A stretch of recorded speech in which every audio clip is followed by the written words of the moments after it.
Halo lovers, hujan adalah peristiwa turunnya air dari langit ke bumi. Awalnya, air hujan berasal dari air dari bumi, seperti air laut, air sungai, air danau, dan lain sebagainya. Selain air yang berbentuk fisik, air yang menguap ke udara juga bisa berasal dari tubuh manusia, binatang, maupun tumbuh-tumbuhan, serta benda-benda lain yang mengandung air.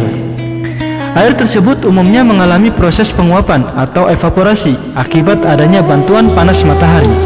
Air yang menguap atau menjadi uap melayang ke udara dan akhirnya terus bergerak menuju langit yang tinggi bersama uap-uap air yang lain. Di langit yang tinggi, uap tersebut mengalami proses pemadatan atau kondensasi sehingga membentuk awan. Dengan bantuan angin, awan-awan tersebut dapat bergerak ke sana kemari, baik vertikal, horizontal maupun diagonal. Akibat angin atau udara yang bergerak pula, awan-awan saling bertemu dan membesar menuju langit atau atmosfer bumi yang suhunya rendah atau dingin, dan akhirnya membentuk butiran es dan air. Karena berat dan tidak mampu ditopang angin, akhirnya butiran-butiran air atau es tersebut jatuh ke permukaan bumi. Karena semakin rendah, suhu udara semakin tinggi, maka es atau salju yang berbentuk mencair menjadi cair. Namun, jika suhunya sangat rendah, maka akan turun tetap sebagai salju. Lalu, bagaimana menurut pandangan agama tentang penciptaan air hujan? Berikut ulasannya. Seperti biasa, sebelum menonton, jangan lupa klik subscribe dan loncengnya agar tidak ketinggalan video berikutnya. Klik like juga ya, dan share buat yang belum tahu. Ayo kita dukung channel ini agar lebih bagus lagi. Agama Hindu.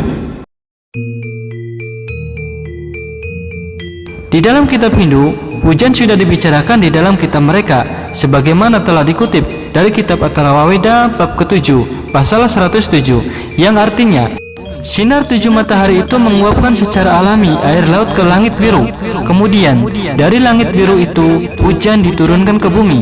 Tuhan menciptakan alam dengan hukum-hukumnya yang disebut terta. Matahari bersinar menyinari bumi. Air adalah unsur terbesar yang membangun bumi ini. Demikianlah, sinar matahari dengan panasnya menyinari bumi termasuk air laut dengan sangat teratur. Itulah hukum alam ciptaan Tuhan. Air laut yang terkena sinar matahari menguap ke langit biru.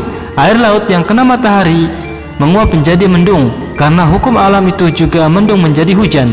Air hujan yang jatuh ke gunung akan tersimpan dengan baik kalau hutannya lebat. Dari proses alam ciptaan Tuhan, inilah ada kesuburan di bumi. Bumi yang subur itulah sumber kehidupan semua makhluk hidup di bumi. Semuanya itu menjadi karena reta. Reta maksudnya adalah hukum alam ciptaan Tuhan. Agama Buddha. Di dalam agama Buddha, tidak begitu jelas keterangan tentang penciptaan air hujan. Akan tetapi, menurut Sang Buddha, turunnya hujan seringkali dianggap sebagai berkah yang melimpah bagi kehidupan manusia di bumi. Sang Buddha menegaskan, peran hujan seperti seorang ibu memberi makan anak tunggalnya. Hujan memelihara semuanya, baik yang lemah maupun yang kuat. Hidup semua makhluk yang berada di bumi ditopang oleh curahan hujan. Bangsa India kuno percaya bahwa perbuatan tak bermoral yang meluas, baik di skala individual maupun nasional, juga dapat mengacaukan curah hujan.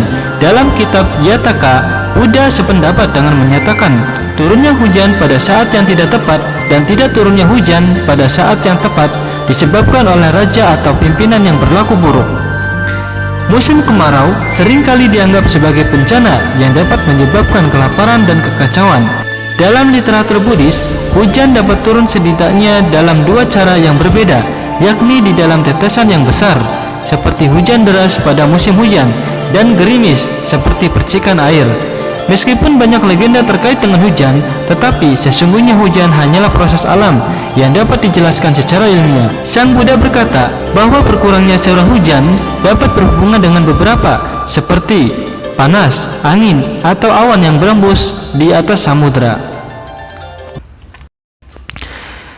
Dalam agama Kristen, menurut Alkitab, yakni dalam kitab Ayub pasal 36 ayat 27-28 telah berbunyi, Dia mengangkat titik-titik air kabut itu membentuk menjadi hujan, lalu awan-awan mencurahkannya turun ke atas umat manusia. Ayat tersebut menyebutkan 3 langkah utama dalam siklus air. Allah memakai panas matahari untuk menarik air dari bumi. melalui penguapan, lalu melalui kondensasi. Uap air yang naik akan membentuk awan, lalu mengalami presipitasi, yaitu jatuhnya air bumi dalam bentuk hujan atau yang lainnya. Menurut umat Kristiani, sampai sekarang ahli meteorologi belum benar-benar mengerti proses terjadinya hujan secara terperinci, tetapi Sang Pencipta memahami siklus hujan dan memastikannya agar perincian ini ditulis dengan akurat dalam Alkitab. Itu dilakukan jauh sebelum manusia bisa menjelaskan proses terjadinya hujan secara ilmiah. Di dalam agama Islam, sementara di dalam agama Islam, dengan kitabnya Al-Quran, proses terjadinya hujan berlangsung dalam 5 fase. Fase yang pertama, evaporasi, terdapat dalam Quran Surat Ar-Rum ayat 48. Fase kedua, respirasi, dalam Quran Surat An-Nur ayat 43. Fase ketiga adalah infiltrasi, dalam Quran Surat Al-Mu'min ayat 18. Dan fase yang terakhir, limpasan permukaan, dalam Quran Surat Ar-Ra'd ayat 17.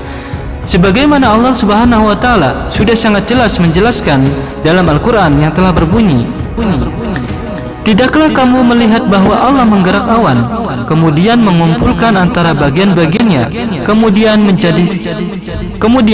menjadikannya bertindih-tindih, maka kelihatanlah olehmu hujan keluar dari celah-celahnya.